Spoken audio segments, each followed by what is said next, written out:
ओए, मेहमानों के खाने के साथ लकड़ी भी रखी है कि नहीं? जी जी बड़े मियाँ, रख दिया लकड़ी भी। ठीक है ठीक है। यार ये खाने के साथ इतना बड़ा डंडा क्यों रख दिया इन लोगों ने? लगता है पहले हमें खाना खिलाएंगे फिर हमारी धुलाई करेंगे। डंडा देख के मेरी तो भूख ही मर गई है। खाना खाए ना भाई, सब ठंडा हो रहा है। आपके लिए देसी मुर्गा देसी घी में बनाया स्पेशल। बैंगन और दाल भी देसी घी में बनवाई है। वो सब तो ठीक है, लेकिन आपने इतना मोटा डंडा खाने के साथ क्यों रखा हुआ है? हाँ ये डंडा, लेकिन ये डंडा रखा हुआ क्यों है? अरे हमें तो बड़े मियाँ ने कहा था खाने के साथ लकड़ी जरूर रखनी है। मुझे तो इस बड़े मियाँ की नीयत ठीक नहीं लग रही। अरे भाई, इस तरह हम खाना नहीं खा पाएंगे। बड़े मियाँ से पूछ के आओ इतना बड़ा डंडा क्यों रखा हुआ है। हम अभी पूछ के आते हैं। खाने से पहले फिर से एक बार डंडा भी देख ले।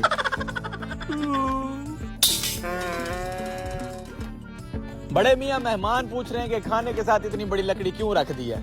अरे बेटा, तो तुम उन्हें बताओ कि खाने के साथ लकड़ी रखना हमारी रिवायत है। अगर लकड़ी उन्हें बड़ी लग रही है तो तुम उसे थोड़ा छोटा कर दो, लेकिन उन्हें खाना जरूर खिलाना। बड़े मियाँ ध्यान से कहीं धोती गिर न जाए। हट शरारती।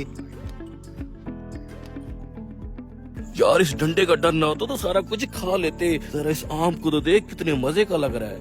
यार इस डंडे की वजह से तो मैं डरा बैठा हूँ। मेरी तो इसे देख देख के भूख भी मरती जा रही है। भाई साहब, ये लकड़ी हमारी रिवायत है और आपकी ही खिदमत के लिए रखी है। हम इसको सेट कर देते हैं। ये पकड़ भाई। सुना तुमने, ये डंडा हमारी खिदमत के लिए। मैं तो कहता हूँ भाग चलते हैं। सही कह रहा है तुम, चल निकले। भाई साहब हमें इजाजत दें, एक जरूरी काम याद आ अरे गया। क्या हुआ भाई साहब, खाना तो आपने खाया नहीं है, ये बस हो गया।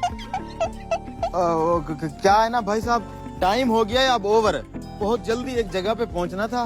खाना फिर कभी खा लेंगे। नहीं नहीं भाई साहब, मियाँ साहब ने बोला है खाना खाने के बगैर जाने नहीं देना। बैठे।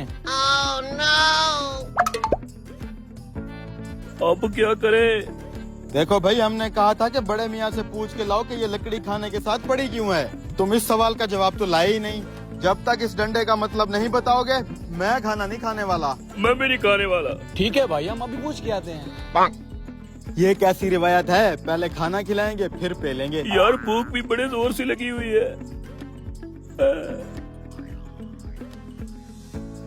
बड़े मियाँ वो मेहमान पूछ रहे हैं कि खाने के साथ ये लकड़ी रखी क्यों है। तो बच्चा, तुम उनको समझाओ कि खाने के बाद ये लकड़ी तुम्हारे ही काम आनी है। अच्छा बड़े मियाँ। ऐ खुदा, हमें इस डंडे के अजाब से बचा। आमीन। भाई साहब, बड़े मियाँ कह रहे हैं कि खाना खाने के बाद ये लकड़ी आपके ही काम आएगी। मैंने कहा था ना, इनकी रिवायत होगी। पहले खाना खिलाएंगे फिर इसी लकड़ी से धुलाई करेंगे। मैं तो कहता हूँ इन्हीं दो बेवकूफों को खाना खिला देते हैं ताकि धुलाई भी इनकी हो। देखो भाई, हमारा तो पेट हो चुका है फुल। तुम दोनों बैठो और हमारी जगह पे ये खाना तुम दोनों खा लो। हम? अरे हाँ हाँ भाई, हम खुद कह रहे हैं। बैठो बैठो, आजो आजो आजो आजो। खाओ ना, शुरू करो शुरू करो। खाना शुरू करो भाई। खाना भी खुद खाओ ताकि लकड़ी भी तुम्हारे काम आए।